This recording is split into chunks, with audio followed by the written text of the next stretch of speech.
second-year student at the University of Washington. Our world, our home, is in a fragile state.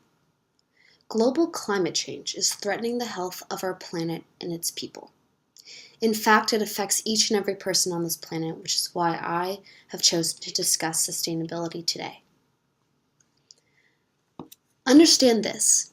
The answer to global climate change is right in front of us. Simply reduce our CO2 emissions. However, reaching for that answer requires collaboration, which is something our world has not managed to do. Let's take a step back and understand the complex problem itself.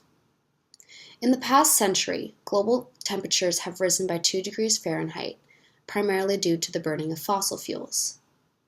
According to New York Times author Coral Davenport, climate change is a catalyst for conflict. The Antarctic is melting, sea levels are rising, and the temperatures are fluctuating. Furthermore, climate change induces droughts, it threatens food supply, and it creates civilian discontent. In order to tackle these problems, global leaders need to put more effort to reduce their emissions. It is hugely hindering when policymakers put national priorities ahead of global conservation. Because each year, more greenhouse gases enter the atmosphere. Each year, the sea levels are rising. And each year, the need for change becomes more imperative. Now, if we are to save our fragile planet, 2 things must occur.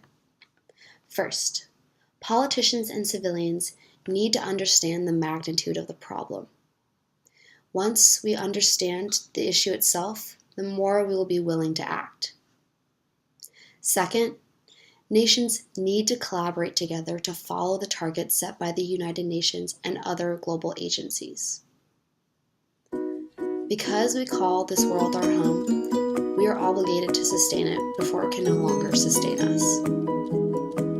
Now, I know I'm only one person, and one person alone is not going to be able to tackle global climate change. But I do believe strongly in the words of Khalid Hosseini, author of The Kite Runner.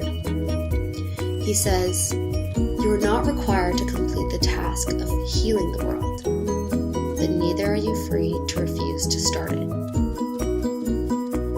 Global collaboration is key to solving many of the world's problems, which is the reason why I so strongly desire to take part in the 2015 Bhutan Youth Conclave.